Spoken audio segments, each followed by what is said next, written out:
Energetic little stars 143 ఛానల్కి స్వాగతం. First time చూసినట్లయితే మన ఛానల్ని సబ్స్క్రైబ్ చేసుకొని పక్కనే ఉన్న బెల్ ఐకాన్ని క్లిక్ చేయండి. న్యూ వీడియోస్ నోటిఫికేషన్స్ మీకు వస్తాయి. గోదావరి ఎపిసోడ్ 4కి స్వాగతం అండి. ఫస్ట్ టైం చూసినట్లయితే లైక్ చేయండి, సబ్స్క్రైబ్ చేయండి. అదేవిధంగా ప్లేలిస్ట్లో ప్రీవియస్ ఎపిసోడ్స్ కూడా అవైలబుల్లో ఉంటాయి. తెలుగు కథలు నవలు అనే ప్లేలిస్ట్ ఉంటుంది. అందులో మరిన్ని నవలలు, మంచి మంచి నవలలు ఉంటాయి. విని ఎంజాయ్ చేయండి. Thanks for watching. Please subscribe and keep support us. మరి ఇప్పుడు వెళ్దామా ఎపిసోడ్ 4లోకి? ఓకే. 10వ తరగతి పాస్ అయ్యాక నేను చిన్న ఉద్యోగంలో చేరాను. ఒక కార్ల కంపెనీ. బిట్టర్గా అమ్మకు అది ఇష్టం లేదు, కానీ నేనున్నాను. ఈ చదువులు చదవటానికి పగలంతా కాలేజీ, సాయంత్రాలు స్నేహితులు, రాత్రులు సినిమాలు అనవసరమమ్మా.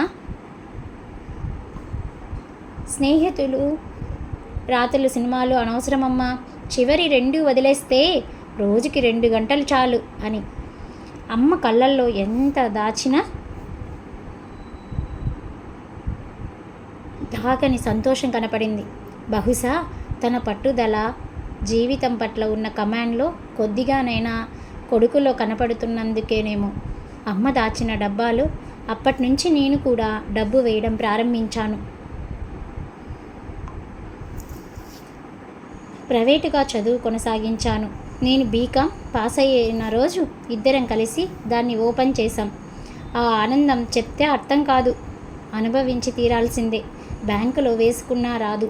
20 సంవత్సరాల కృషి అది. అమ్మ ఒక్కొక్కటే లెక్క పెడుతూ ఉంటే చూస్తూ కూర్చున్నాను. దాదాపు గంట పట్టింది. ఆ చిల్లర నోట్లు, 10లు, 100లు అన్నీ లెక్క పెట్టేసరికి మొత్తం 25,000 దాకా తేలింది. అప్పుడే ఇచ్చింది అమ్మ ఆనందంతో. చెప్పానుగా కొన్ని ఫీలింగ్స్కి రీజనింగ్ ఉండదని.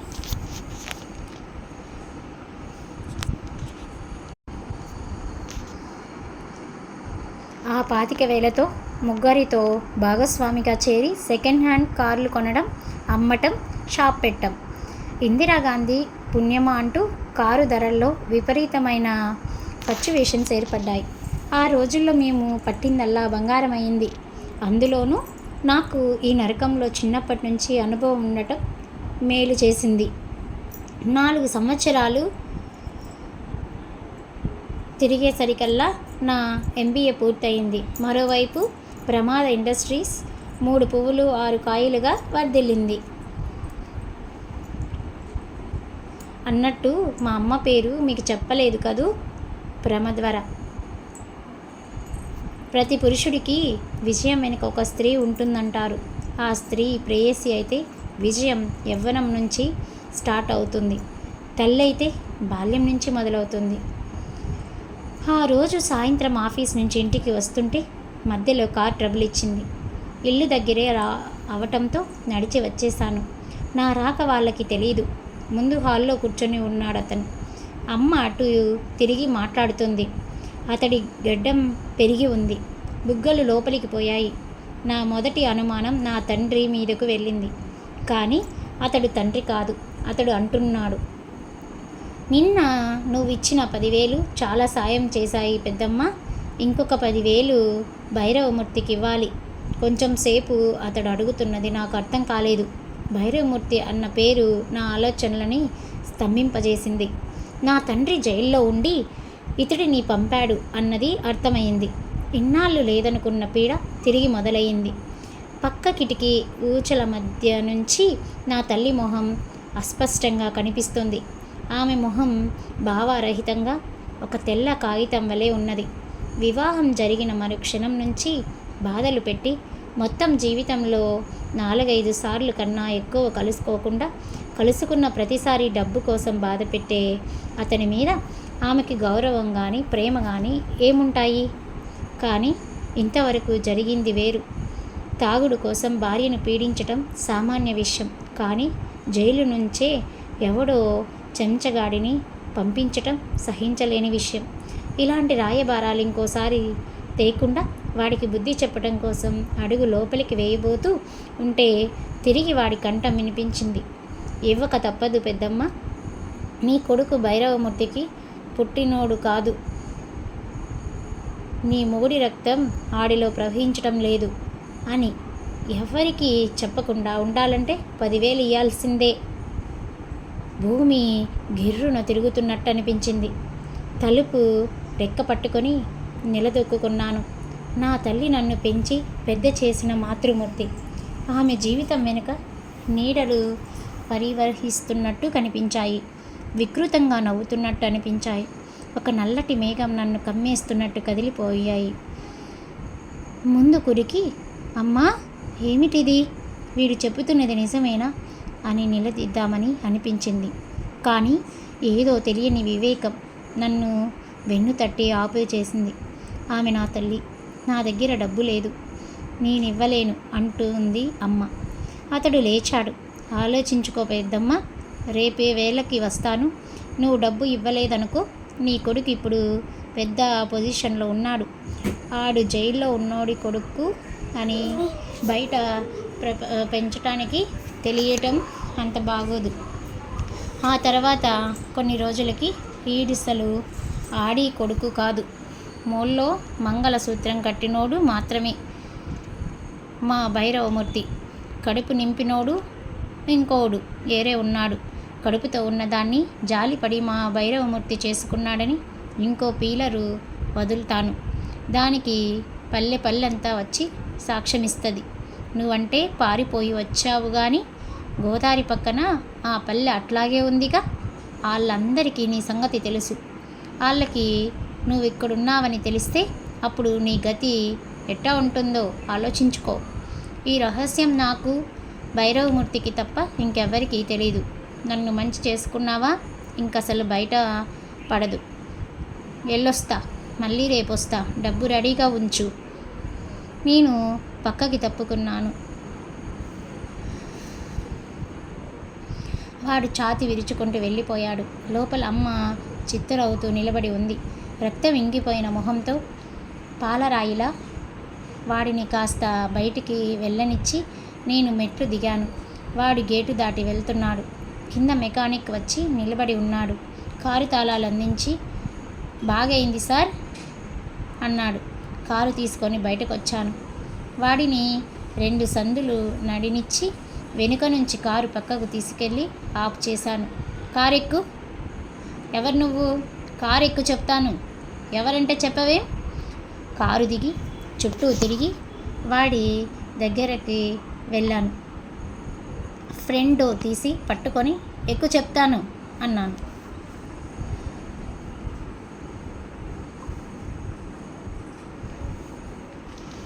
ఎందుకో చెప్తే గాని ఎక్కను. ఎవరు నువ్వు? పిడికిలు బిగించి వాడి గడ్డం పక్కకి తిరిగిపోయేలా కొట్టాను. కార్లు రిపేర్లు చేసిన చేతులవి. వాడి తల వెళ్ళి కారుకు కొట్టుకుంది. వీధిలో వెళ్ళేవాళ్ళు ఆశ్చర్యంగా ఆగి చూశారు. బుద్ధుడు పుట్టిన దేశంలోని ప్రజలు సాధారణంగా ఎవరి గొడవల్లోనూ జోక్యం చేసుకోరు. పక్కన మర్డర్లు జరుగుతున్నా పట్టించుకోరు. అంతే కదండి ఈ జనాలు. ఓకే, సో మరి ఏంటి వాళ్ళమ్మ మరి ఈ ప్రమిద్వర వేరే తప్పేమైనా చేసిందా? ఆమెకి తాళి కట్టిన భర్తకి పుట్టినవాడు కాదా ఈ బాబు అనేది ఏంటి అనేది చూద్దామా? చూసే ముందు మరి మన ఛానల్ని లైక్ చేయండి ఫ్రెండ్స్, సపోర్ట్ చేయండి నాకు. వాన్ని కాలర్ పట్టుకొని లేపి కారులో కూలేసి నా సీట్లో కూర్చొని తాపీగా డ్రైవ్ చేయటం మొదలుపెట్టాను. ఏమిటి దౌర్జన్యం అని వాడు గింజుకుంటున్నాడు. వాడి నోట్లోంచి రక్తం కారుతుంది. కారు ఊరి చివరికి తీసుకెళ్ళి నిర్మానుష్యమైన తోపుల మధ్య ఆఫ్ చేశాను. కారులోంచి వాడిని కిందికి దిగమన్నాను. నిండు బజార్లో నిన్ను కొట్టడం బట్టి నా మనస్తత్వం నీకు అర్థమై ఉంటుంది. నాకెక్కువ టైం లేదు. మొత్తం నీకు తెలిసిందంతా చెప్పు. ఏం చెప్పాలి? ఎవరు నువ్వు? నువ్విప్పుడు బ్లాక్మెయిల్ చేయటానికి వచ్చావే, ఆవిడ కొడుకుని. ఓహో, దాని కొడుకువా? ఈసారి కొట్టిన దెబ్బ చెంప ఎముక్కి కాస్త కింద తగిలింది. రక్తంతో తడిసిన 2 తెల్లటి దంతాలు ఊడిపడ్డాయి. చెప్పు భైరవమూర్తికి, నీకు ఏమిటి సంబంధం? నా తండ్రి ఎవరు? నేను చెప్పను. అంతేకాదు, మీ తల్లి కొడుకుల సంగతి ప్రపంచమంతా చాటుతాను. నేను కారు వెనక్కి వెళ్ళి డిక్కీ తీశాను. నేనటు వెళ్ళటం చూసి వాడు పరిగెత్తబోయి దాని ముందే ఊహించైన నేను కాలు అడ్డు పెట్టడంతో ముందు బోర్లా పడ్డాడు. కారులోంచి డబ్బా తీసి పెట్రోల్ వాడి మీద పోశాను. మా అమ్మలాగా నాకు సహనం, ఓర్పు, భయం ఇవేవీ లేవు. నిమిషం టైం ఇస్తున్నాను. మొత్తం నీకు నీ గురువుకి తెలిసిందంతా చెప్పాలి. వాడిని పూర్తిగా పెట్రోల్తో తడిపి జోబులోంచి లైటర్ తీశాను. గట్టిగా అరవబోయిన వాడి నోటిని బూటుకాలు మూసింది. ప్రపంచమంతా చాటుతానన్నావుగా, అరుస్తావేం? ఎలా చాటుతావో చాటు. ముందు నిన్ను చంపుతాను, తర్వాత జైల్లో వాడిని చంపుతాను. చాలు, ఈ రహస్యం ఇక బయటికి రాదు. లైటర్ టప్ మన శబ్దంతో వెలిగింది. ముందుకు వంగాను. పెట్రోల్ గాలికి మంట మరింత ప్రకాశవంతమైంది. చెప్తాను, నన్ను చంపకు అరిచాడు. లైట్ ఆర్పి లేచి నిలబడుతూ చెప్పు అన్నాను. నువ్వు భైరవమూర్తి కొడుకువి కావు. నీ తల్లి మెల్లో మంగళసూత్రం మాత్రం ఆడు కట్టాడు. నీ తండ్రి ఏరే ఉన్నాడు. ఆడు నీ తల్లి మోసం చేస్తే మా గురువు పాపం కదా అని ఏలుకున్నాడు. ఇదంతా నీకెవరు చెప్పారు? జైల్లో మా గురువే. పద, ఆడి దగ్గరికి వెళ్దాం. ఆడెక్కడున్నాడు? చచ్చి 10 రోజులైంది. నేను నిటారుగా అయ్యాను. భైరవమూర్తి చచ్చిపోయాడు.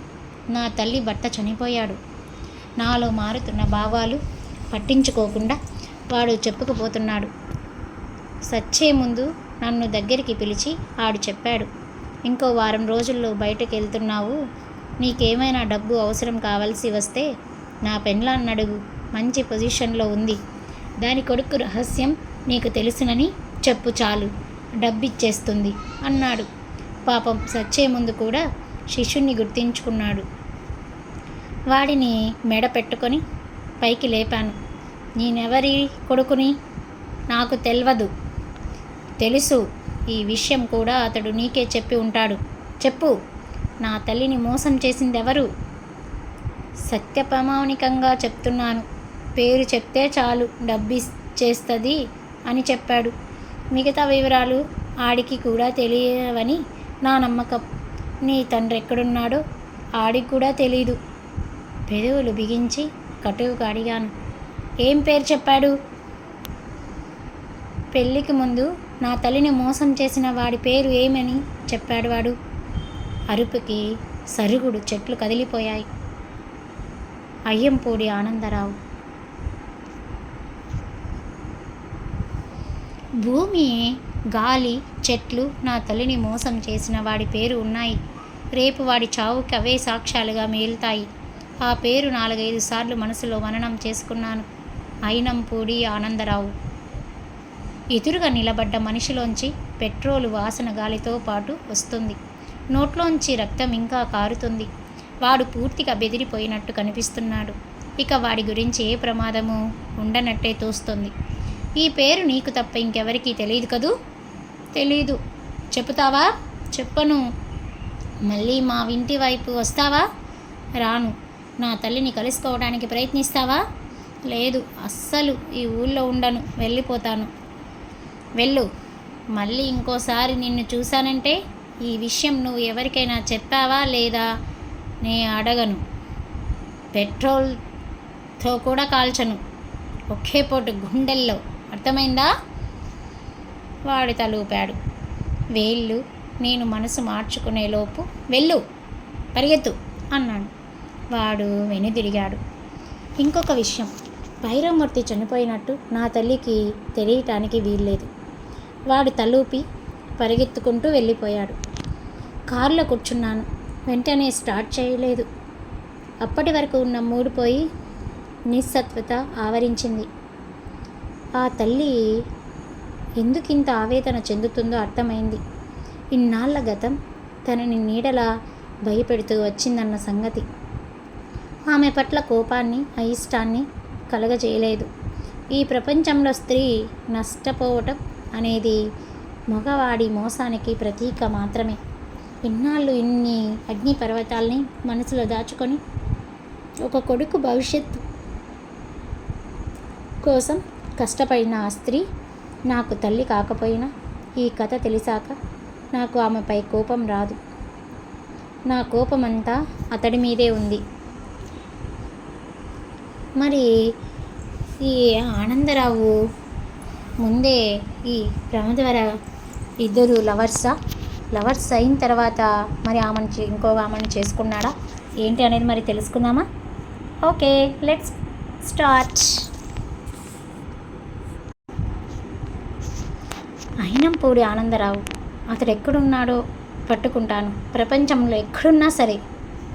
ఇప్పుడు ఇక భైరవమూర్తి మరణం సంగతి వెల్లడి చెయ్యాలా వద్దా అన్నది ప్రశ్న. ఎందుకు ఆమెకు చెప్పటం?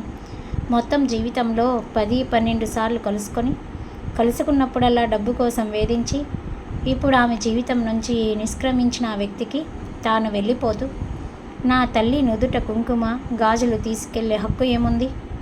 అమ్మ సుమంగలిగానే మరణిస్తుంది.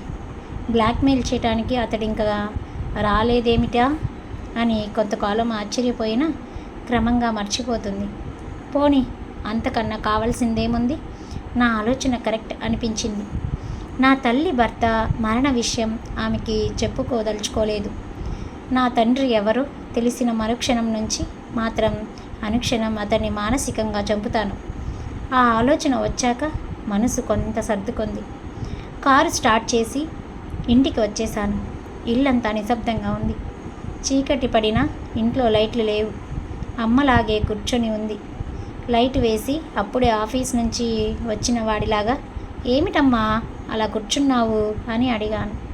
దీర్ఘమైన ఆలోచన నుంచి బెదిరినట్టు ఆమె ఉలిక్కిపడి ఏం లేదురా అంది. చాలా పెద్ద యాక్సిడెంట్ అమ్మా, వస్తుంటే చూశాను. వాడెవడో బాగా తాగి ఉన్నాడు. రోడ్డుకు అడ్డంగా వచ్చి బస్సు కింద పడ్డాడు. పాపం. ఎవర్రా? గడ్డం బాగా పెరిగి ఉంది. ఎర్ర చొక్కా వేసుకున్నాడు. ఎవడో జైలు పక్షి అట. పోలీసులు అనుకుంటున్నారు. అమ్మ మొహం తెల్లగా పాలిపోయింది. కానీ ఏదో తెలియని రిలీఫ్ లాంటి భావమామలో కనిపించింది. చాలు. వరంగల్కి గోదావరికి మధ్యనున్న ప్రదేశంలో ఒక చిన్న పేపర్ మిల్లుని ప్రమాద ఇండస్ట్రీ తరపున కొన్నాము. కానీ సంవత్సరమైంది. కానీ కొన్న సంవత్సరం నుంచి అక్కడ గొడవలే. 2 నెలలకోసారి లక్షల ఖరీదు చేసే వెదురు దొంగతనంగా రాత్రులు ఎవరో కాల్ చేస్తున్నారు. లేబర్స్ ట్రైన్కు ఒకవైపు మెజిస్ట్రీని హత్య చేశారు. మనుషులకి దూరంగా అడవిలో ప్రతి నిమిషము ప్రాణాలు అరచేతిలో పెట్టుకొని గడపాలి. అక్కడ మా వాళ్ళెవ్వరూ అక్కడికి మేనేజర్గా వెళ్ళటానికి ఇష్టపడడం లేదు. అక్కడికి గొడవలు తగ్గే వరకు ఏదో ఒక సాకు పెట్టుకొని ఆగిపోయే ఆలోచనలో ఉన్నారు. కొత్త వాళ్ళని తీసుకొని కొందరిని అక్కడికి పంపాలన్న ఆలోచన ఉంది. దానికోసం ఇంటర్వ్యూలకి పిలిచాము. ఆ అప్లికేషన్స్ చూస్తుంటే మతిపోయింది. 4 ఉద్యోగులకి దాదాపు 2000 అప్లికేషన్స్ వచ్చాయి. అందరూ బాగా చదువుకున్నవారే. నా తల్లి నన్ను ఇలా తీర్చిదిద్దకపోతే నేను కూడా వారిలాగే 24 సంవత్సరాలు చదువులో గడిపి నిరుద్యోగమిస్తారా అని అప్లికేషన్ పూర్తి చేస్తూ గడిపి ఉండేవాణ్ణి. మీరు వస్తారా సార్ ఇంటర్వ్యూకి? మేనేజర్ వచ్చి అడిగారు. ఎంతమంది మిగిలారు? రిటర్న్ టెస్ట్లో 100 మంది దాకా తేలారు సార్. అందులో 20 మందిని ఫైనలైజ్ చేశాము. సరే, ఇంతకీ ఎప్పుడు ఇంటర్వ్యూ? ఇంకో గంటలో. కృష్ణమూర్తిని చెయ్యమను, మధ్యలో నేను వచ్చి చేస్తాను అన్నాను. కృష్ణమూర్తి పార్ట్నరు. మేనేజర్ వెళ్ళిపోయాడు. నేను మరికొంతసేపు పనులు చూసుకొని వెళ్ళేసరికి అప్పటికే సగం మంది ఇంటర్వ్యూలు అయిపోయాయి. ఒక కుర్చీ లాక్కొని కూర్చున్నాను. అర్జెంట్ అయిన ముఖ్య పట్నం ఏమిటి? హిమాలయ లెక్కుతూ జారిపడి చచ్చిన మొదటి కొరియా యువకుడి పేరేమిటి? లాటీ నావెల్స్కల్ ప్రశ్నలు వేస్తున్నాడు కృష్ణమూర్తి.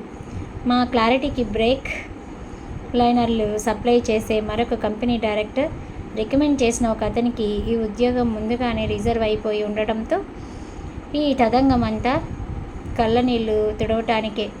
నేను మౌనంగా కాగితాలు చేతిలోకి తీసుకొని పరిశీలిస్తూ కూర్చున్నాను. ఇంటర్వ్యూకి వచ్చిన వాళ్ళ లిస్టు అది. దానికి అప్లికేషన్స్ జతపరిచి ఉన్నాయి. ఒక చోట నా చూపు అకస్మాత్తుగా ఆగిపోయింది. ఒక యువకుడి ఫోటో దానికి అతికించి ఉంది. అది కాదు నేను చూసింది. ఆ పేరు ప్రబంధ్, సన్ ఆఫ్ అయంపూడి ఆనందరావు. నా చేతులు వణకసాగాయి. చప్పున కుర్చీలోంచి లేచి నిల్చున్నాను. కృష్ణమూర్తి ప్రశ్నలాపి నా వైపు చూశాడు. నేను పట్టించుకోలేదు. ఆ లిస్టు పట్టుకొని అలాగే బయటికి వచ్చాను. మేనేజర్ ఒకరిని లోపలికి పంపుతున్నాడు. నా జీవితంలో నేను ఎప్పుడూ అంత ఉద్వేగం పొందలేదు. వెదకపోయిన తీగ గాలికి తగిలినట్టు అనిపించింది. ఇతని ఇంటర్వ్యూ అయిపోయిందా? అయిపోయింది సార్, ఇప్పుడే వెళ్ళిపోయాడు. మేనేజర్ అతడి నెంబరు చూసి చెప్పాడు. కొద్దిగా నిరాశ ఆవరించిన పూర్తిగా నిస్పృహ చెందలేదు. అతడి అడ్రస్ అప్లికేషన్లో ఉంది. నిమిషం తర్వాత కారులో ఉన్నాను. ఆ అడ్రస్ పట్టుకొని ఇల్లు వెతకడం అరగంట పట్టింది. అయితే నేను అనుకున్నట్టు అది ఇల్లు కాదు. ఒక ఇంట్లో ఈ ప్రబంధ్ అనే అతను ముందు గదిలో ఉంటున్నాడు. నేను వెళ్ళేసరికి అతడు బ్రీఫ్ కేస్ పట్టుకొని మెట్లు దిగుతున్నాడు. అయినంపూడి ఆనందరావు. ఇద్దరు లేని పక్షంలో ఇతడు నా తమ్ముడు. ఎవరు కావాలి మీకు? అతడి ప్రశ్నకు సమాధానం చెప్పకుండా ప్రమద ఇండస్ట్రీ పార్ట్నర్ని నేను అన్నాను. అతడి మొహంలో వెంటనే మార్పు వచ్చింది. ఏం కావాలి సార్ అన్నాడు. ఎక్కడికి ప్రయాణం? ఇంటికి వెళ్తున్నాను. ఇప్పుడే మీ ఆఫీస్లో ఇంటర్వ్యూకి వచ్చాను. అవును తెలుసు. ఇంటర్వ్యూ అవ్వకపోతే రాత్రి ట్రైన్కి వెళ్దామనుకున్నాను. అయిపోయింది. వెళ్తే ఈ ట్రైన్కే వెళ్ళొచ్చు. కారులో వస్తే దింపుతాను. అతడి కళ్ళల్లో పూర్తిగా అయోమయం పోలేదు. అలాగే వచ్చి కూర్చున్నాడు. కారు కదిలింది. మరి ఏంటి ఇప్పుడు? వాళ్ళిద్దరికీ ఆనందరావే తండ్రి అవుతాడా ఏంటి అనేది మరి తెలుసుకుందామా? మరి తెలుసుకోవాలి అంటే ఎనర్జెటిక్ లిటిల్ స్టార్స్ 143 ఛానల్ని సబ్స్క్రైబ్ చేయండి. పక్కనే ఉన్న బెల్ ఐకాన్ని క్లిక్ చేస్తే నెక్స్ట్ ఎపిసోడ్ మీకు నోటిఫికేషన్లు వస్తుంది, చూడొచ్చు. Thank you. Please subscribe.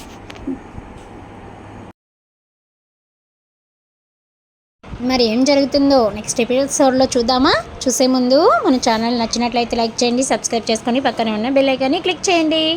Support మీ. పిల్లలకి మంచి మంచి కథలు, నవలలు, ఎడ్యుకేషన్ రిలేటెడ్ అండ్ సరదాగా కాసేపు నవ్వుకోవడానికి ఫన్నీ జోక్స్ మన ఛానల్లో అవైలబుల్లో ఉంటాయి. పిల్లలు సరదాగా షార్ట్స్లో ఫన్నీ జోక్స్, డ్యాన్స్ కూడా ఉంటాయి. చూసి ఎంజాయ్ చేయండి.